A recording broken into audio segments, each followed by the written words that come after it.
Bismillahirrahmanirrahim. Assalamu alaikum dear students. There I have solved remaining exercise unit number 2. In this unit number 2, in previous lecture I have cleared each and every point, and we also discussed about that point. Now here I have solved the question, comprehension questions. The first question is, when does Chinese New Year start? Chinese follow lunar calendar to start their new year. It is based on phases of the moon, which has a shorter cycle than the sun. Chinese New Year starts on the same day each year, but typically falls somewhere between January 21st and February 20th. Let's have a look on a second question. Why does Chinese family do thorough cleaning of their houses before New Year's Day? The answer is, Chinese clean their houses thoroughly before New Year's Day to clean out any bad luck from the previous year and to make the houses ready to accept good luck for the coming year. The third question is, which color is not allowed and which color is encouraged on Chinese New Year and why? The answer is, wearing black is not allowed due to its association with death and tragedies. However, red color is encouraged as it is associated with warding of bad spirits. It is also a symbol of life, of power and youth. The third question is, what do decoration on doors and windows symbolize? Decoration on doors and windows symbolize good luck and happiness for the new year. The word po is used commonly in decoration, which means good luck, and it is hope and wish of Chinese family for the coming year. In continuation of this exercise, the question number 5 is, what is the significance of New Year's Eve dinner? इसकी क्या अहमियत है इस ewe dinner की? New Year's Eve dinner is symbol of prosperity, खुशहाली and the long lasting. खुशहाली जो है काफ़ी अरसे तक रहे, ये इसलिए न्यू ईयर जो है वो अरेंज किया जाता है. It contains 8 or 9 dishes in Chinese language. 8 means prosperity and 9 means long lasting. Eve dinner also provide golden chances to the people to enjoy themselves, leaving the bitter realities of life behind. The sixth question is, what do the little red envelope filled with money symbolize? The red color symbolize hope and money inside. Red का मतलब होता है in Chinese country, red means hope, and in this envelope they filled with money. The envelope filled with money, it means prosperity and wealth. The red envelope filled with money symbolizes hope and prosperity for the coming year. The last question of this exercise is, what is the importance of Chinese New Year for Chinese family? Chinese New Year is very important for the Chinese family. ये बहुत अहम तस्वर किया जाता है Chinese New Year Chinese families में, as it brings new hope and freshness to their lives. वो उनकी lives में एक hope और ताजगी लेके आता है. Even the downtrodden who had a hard time during the previous year reinvigorate themselves for the coming year. Here I have used the downtrodden. Downtrodden का मतलब होता है ओपोज होना, जो उनके ओपोजिट में एक चीज़ रह चुकी हो, जो पिछला साल जो अच्छा ना गुजरा हो. Who had a hard time, जिन्होंने पिछला साल मुश्किल गुजारा हो, जो उनके ओपोजिट गुजरा हो, वो जो कमिंग ईयर है, रीइन्विगोरेट का मतलब होता है स्ट्रेंथ के साथ, वो खुद में एक स्ट्रेंथ डेवलप करें और फिर नेक्स्ट ईयर को अच्छे तरीके से सेलिब्रेट करें, अच्छे तरीके से मनाएं. नेक्स्ट ईयर की जो बिगनिंग है वो एक अच्छे तरीके से चाइनीज फैमिलीज में की जाती है. Okay, let's have a look the grammar portion. in grammar portion, collective noun. What is collective noun? Collective noun is a noun. Okay, collective noun. A collective noun is a collection of things taken as a whole, जिसको एक as a whole family के तौर पे लिया जाता है. जैसे family होगी, फॉर एग्जांपल फैमिली हो गया, ग्रुप्स हो गया, बंच ऑफ फ्लावर्स हो गया, क्राउड हो गया, टीम हो गया, ऑडियंस हो गया. These all are a this collective noun, जिसमें एक ही बहुत सारे मेंबर्स हों, बहुत सारी पीपल गैदर हों, और वहाँ पे वो उसको एक फैमिली का नाम दिया जाए, उसको एक इंडिविजुअल नेम दिया जाए, उसको कलेक्टिव नाउन कहा जाता है. Let's take a look on some more examples. A basket of fruit, a shower of rain, a bundle of sticks, a troop of players. This is, dear girls, this is end of this unit number 2, and I hope that you have cleared each and every point. Okay girls, next I'm going to start unit number 3. Try again. Try again is a name of poem, and this poem is written by William Edward Hickson. Okay, try again का मतलब होता है बार बार कोशिश करना, struggle करना, strive करना for something to achieve. Okay, first of all I want to tell the theme of the poem, कि poet ने ये जो पोएम लिखी है वो क्यों लिखी है. ये एक यूनिवर्सल ट्रूथ है. Actually this is a universal truth, और ये सब पर एप्लीकेबल होता है, सब पर अप्लाई होता है. Okay, the theme of this poem is moral lesson for us. In this poem, the poet says, if at first we don't succeed, try again to get your goal. ये एक moral lesson दिया गया है, जिसमें poet बता रहा है कि अगर हम इसमें फर्स्ट अटेम्प्ट में किसी चीज़ को हम अचीव नहीं कर सकते, हमें उसके लिए दोबारा स्ट्राइव करनी चाहिए. You should have to struggle again and again. Okay, we should not give up our struggle during failure. हमें गिव अप का मतलब होता है तर्क कर देना, छोड़ देना, हिम्मत हार देना. हमें कभी भी अपनी हिम्मत को ख़त्म नहीं करना चाहिए. We should learn from failure. हमें अपनी प्रीवियस फेलियर से हमें लर्न करना चाहिए. We have to learn. Try again is only the gateway to success. Gateway का मतलब होता है कि एक रास्ता बन जाता है. बार बार हम एक चीज़ को रिपीट करेंगे, definitely you will success. In other words, poet tries to explain the importance of try again in life. Many people get frustrated after failure and give up their courage. So we can that try again is the only way to be successful.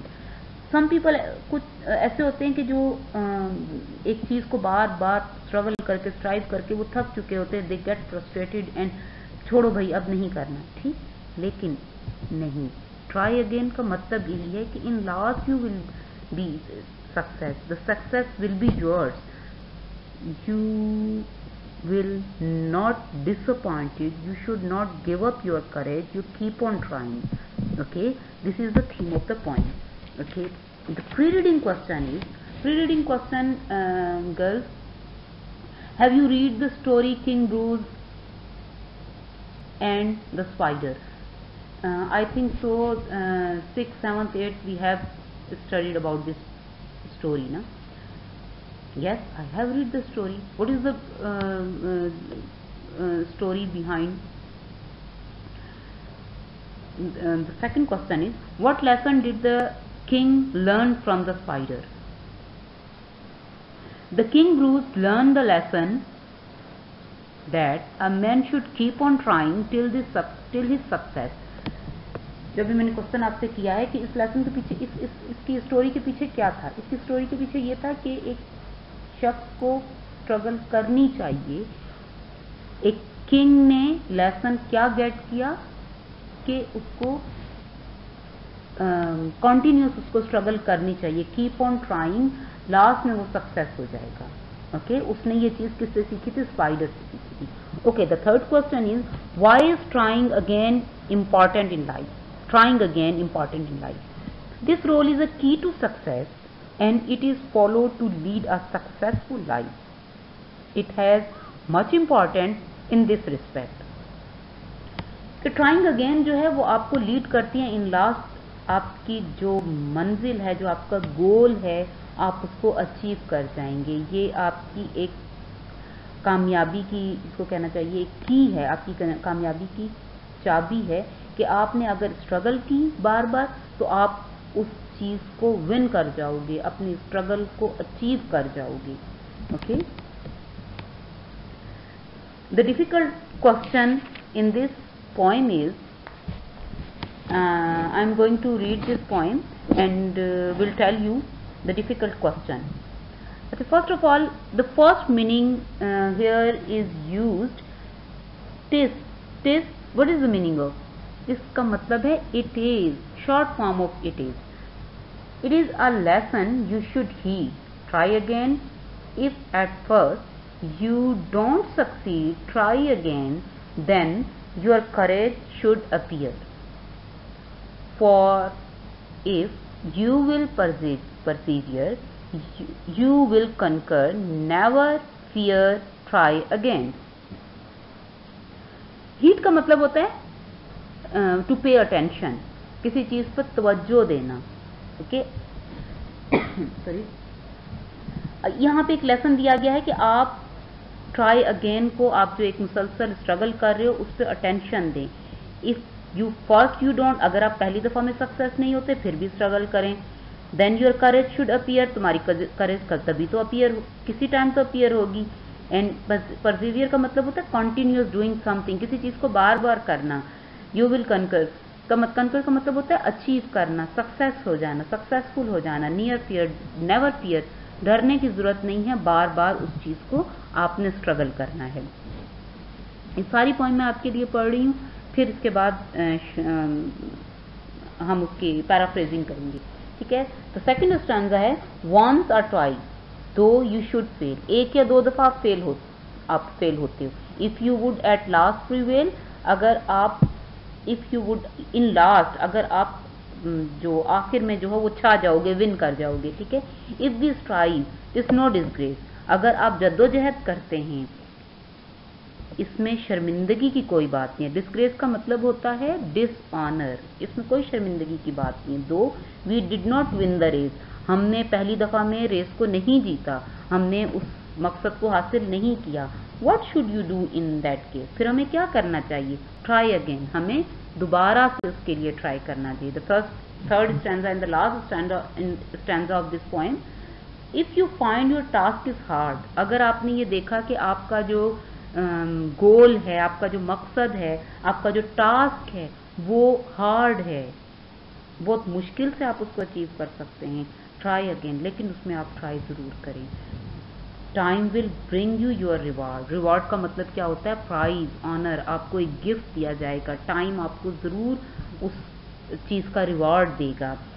Try again, दोबारा कोशिश करें। All that other folk can do, folk का मतलब होता है people, लोग, जब लोग, बाकी लोग कर सकते हैं struggle, why with patience should not you, फिर सबर के साथ आप क्यों नहीं कर सकते, आपको क्यों नहीं करना चाहिए? Only keep this rule in mind, सिर्फ एक रूल अपने माइंड में रखें कि कीप ऑन ट्राइंग, बार बार कोशिश करें। Okay girls, here I have paraphrased all these stanzas. You will make at least 3 questions of each stanzas, okay, in your notebook. The first stanza is, it's a lesson you should heed. यहाँ से लेकर आपका है you will conquer, never fear, try again. The paraphrase of this stanza is, you should give importance to this lesson that you should keep on trying in all conditions.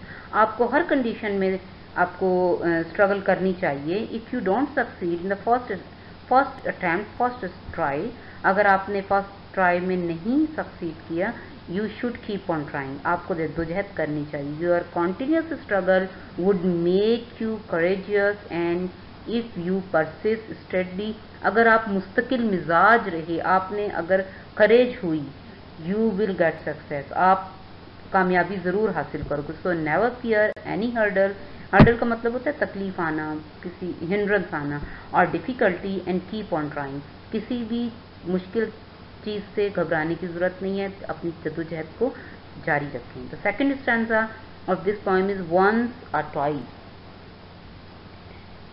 दो you should fail.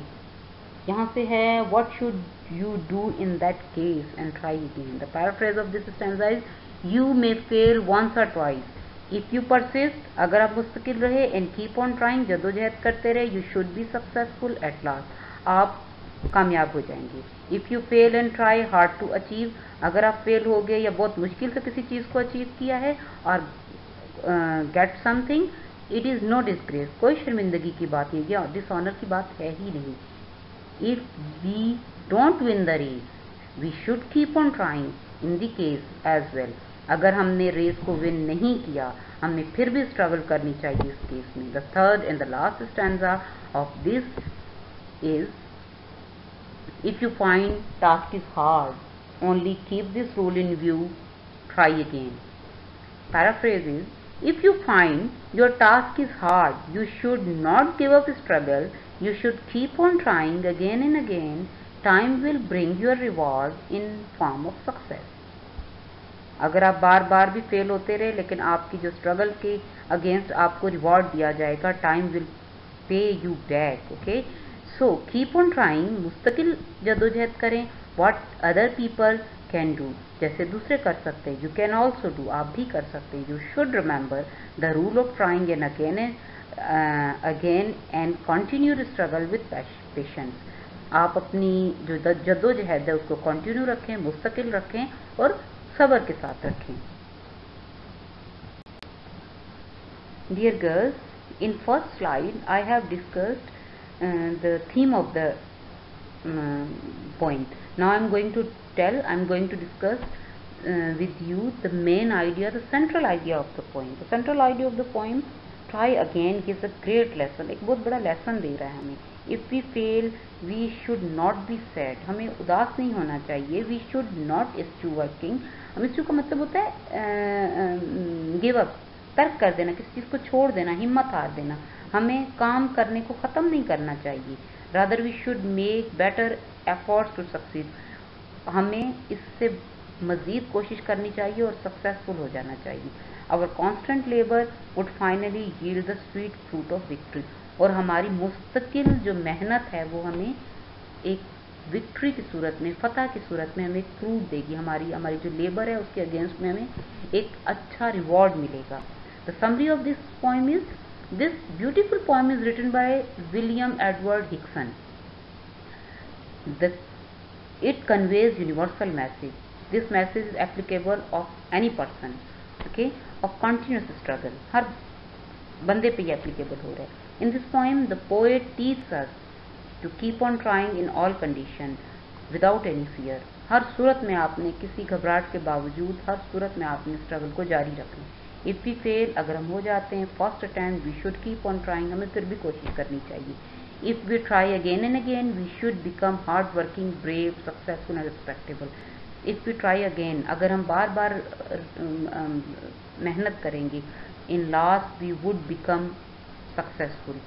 The poet says, if you find your task hard you would not give up struggle, try again, there is no disgrace. If a person fail, you must not feel ashamed. Time will bring you your reward in the form of success, so keep on trying with patience. So girls, the summary of this is the end of the summary.